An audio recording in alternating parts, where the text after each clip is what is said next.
Hi everyone, this is Jim Bassard meeting with you on the Morning Jolt. This will be the first of 10 podcasts that will be discussing effective use of technology in the classroom. These podcasts will be focused on improving digital literacy in the classroom and provoking thought. We also hope to use this as a platform for teachers to share their amazing ideas. These podcasts will be available from the Tech for Teachers website found on the Teacher Hub. The most current show will be shared on the Hub at the beginning of the week. We hope you enjoy it. We guarantee it will improve the effectiveness of your teaching and communication in the classroom. Hey everyone, and welcome to the Morning Jolt podcast. This will be the first in a series of podcasts discussing the benefits of technology to enhance learning. I think you can agree that students' attention span and the need for immediate gratification have changed their methods of teaching. Students today expect information to be online and accessible 24/7. They want to be active participants as they learn new material. Now, I think we'd all be in agreement that the internet and technology have introduced new methods of learning. This is a challenge that all educators, including myself, are faced with. Well, the Daily Jolt is here to provide insight on the new technologies, for better or worse. And we are also here to challenge new learning methodologies. Now, I'm sure many of you listening already have this preconceived notion that I'm here standing on my technology soapbox, attempting to convince everyone to use the latest app or to move all their tasks to the digital world. Well, this couldn't be further from the truth. I will be providing sensible feedback on the technologies that I believe will improve learning. At times, we will be looking at the technologies that have failed. However, I only have your attention for a few minutes, so I want to keep this as short as possible and give you valuable information that you can utilize in the classroom. From now to the end of the year, myself or another teacher will be presenting a new tool or idea to engage learners while increasing the efficiency and effectiveness of your teaching methods. This week, I am excited to share with you a simple but necessary idea: how to build a website. 10 years ago, the expectation of teachers creating their own websites would have involved specialized knowledge, hard work, and a lot of time. Fortunately for educators, that time is over. Anyone can create a website instantly and easily. If you haven't jumped on the bandwagon, you're missing out on a lot more than an online presence. How many of you are without a website? If you just raised your hand, I'm here to help you put it down. After today, you will have all the information and tools to quickly make your own website. In fact, with all its uses, you may be convinced to create several websites. A website can be very beneficial in helping you keep organized. As many of you are starting to realize, Google Classroom and a website can be an incredibly effective management system. A website can be just the tool to help you and your students run efficiently. A website can also aid you and your students when they miss class. I remember a day when I used to have to carry piles of extra assignments and papers for anyone not being able to attend class. Now, you can direct students to your website and download any of the necessary information. You know what else is great about websites? They support inclusive education. You can build a website to store extra notes, put on review materials, create podcasts just like this one, or a video podcast, or a screencast, put on your assignment details and other instructions, all there for your students to access. And it's not just one or two students that will benefit from this. The entire class will benefit from these extra learning materials. There's so many great reasons to have websites. There are many times when a kid might be in class and they just miss a concept, or they just need to review and go back and revisit some part of your lesson that they missed out on. This is a great way of providing that information. So we've looked at ways that we can provide information. How about sharing it? We have some amazing work that's done by the students in our classrooms, and I think this is an excellent way of sharing that amazing work on your website.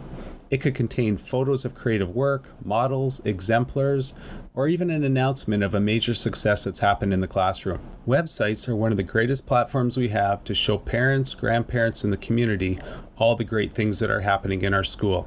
At the present moment, I don't even think I could tell you how many websites I have. I probably have too many. However, when I think of my website that I have for school, I think of it as a hub for activity to engage my students.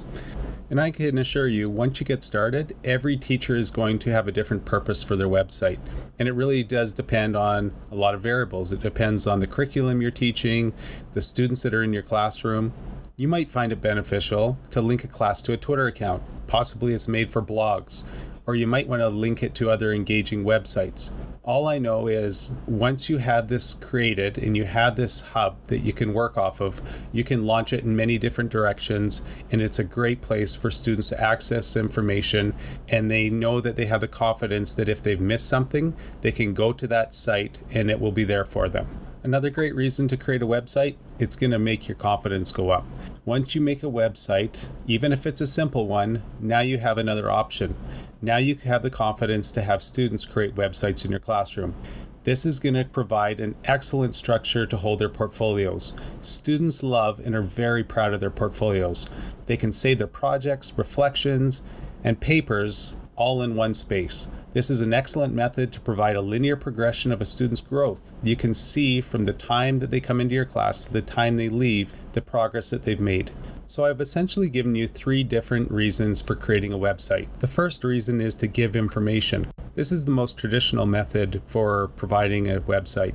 However, it has changed. In the past, most of the information that's been given or provided on a website is made of text. Now we're seeing a lot of audio and a lot of visual, and we're even seeing a lot of virtual simulations, and it really does provide a great learning experience for the student in your classroom. The second reason for creating a website is the sharing of information, celebrating the successes in the classroom, sharing exemplars, and showcasing the amazing work that's being done in the class. I know I've heard a lot of social media that gives schools and education negative press, and the best way that we can fight back is promoting and endorsing fabulous things that we're doing inside the classroom and inside the school. Once you create your own website, you may want to consider having the students create their own as well. In my class, I always have students create their own websites right at the beginning of the term.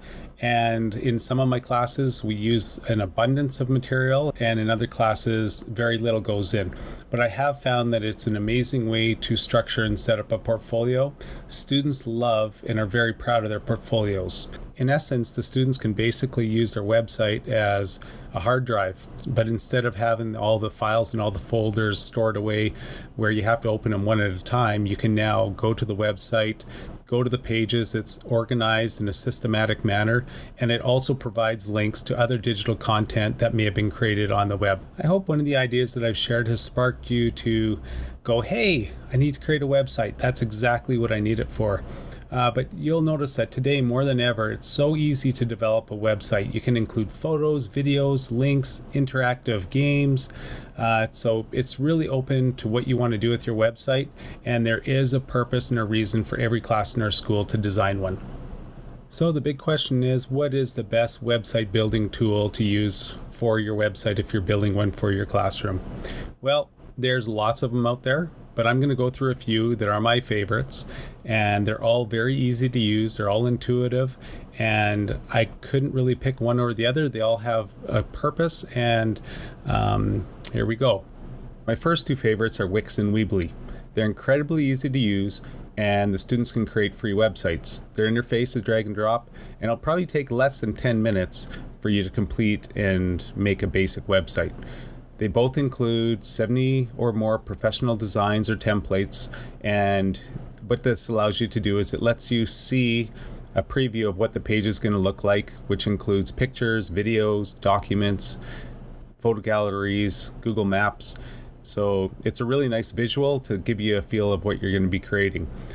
The main benefit that Wix and Weebly have over, say, Google Sites is their ability to provide more of a personality.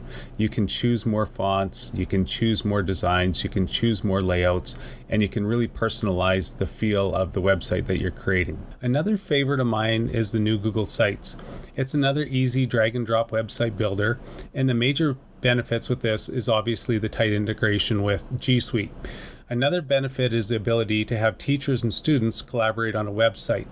This is something that is pretty cool because, it might be 2 teachers that teach in the same area, and they decide that they want to build a website together instead of having to do it on their own. They can continue to add all their information, all their assessment, all their artifacts, and build it up in one area. And that takes the work and puts it into two people's hands. Or you might have someone that's really comfortable and they've already started a website, they can share it with the other teacher.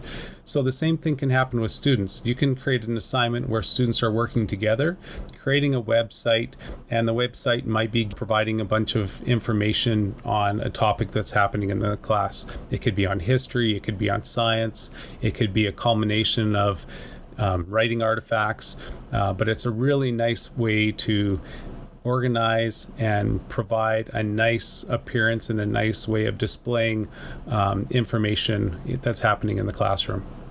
I would also like to talk about another website tool called WordPress. This is a very powerful blogging tool that also works well as a website. Teachers who require a platform for self-expression, reflections, feedback, these teachers, and I'm thinking about the English teachers right now, you would definitely find WordPress to be the perfect tool.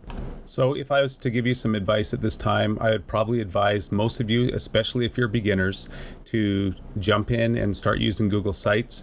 It's a product that's been out only for a year and a half, and they've made huge advances in it. Every month it seems like they're doing an improvement to make it better. For instance, they have just included an embed feature where you can use a lot of documents that are outside of the Google realm, and they work fine inside of their site. Now, if you get to the point where you're using Google Sites and you're finding that there's some limitations, or you want to add some more personality or some more flair to it, then I would encourage you to use Wix or Weebly. They are both excellent choices, and you'll have a lot of fun with them. And as for WordPress, personally, I use it as a professional blogging tool, and if I had the need in my classroom, I'd have the students do the same as well. Also, for those of you that need some extra support, we're here to help you. We have created a video tutorial that will walk you through the creation of a basic teacher site using Google Sites. In case you need the links for the website building tools shared in this morning's Jolt, go to the Tech for Teachers logo on the Teacher Hub. We have created an amazing digital literacy support site to improve the use of technology in the classroom. If you feel you have some great idea or would like to become part of the team for Tech for Teachers mentoring group, we would love to have you. We are looking for leaders who would like to contribute by creating a podcast, creating a demo slam, or providing a PD service. We would love to have you join our team. Let's all lead by learning. Have a great week, everyone.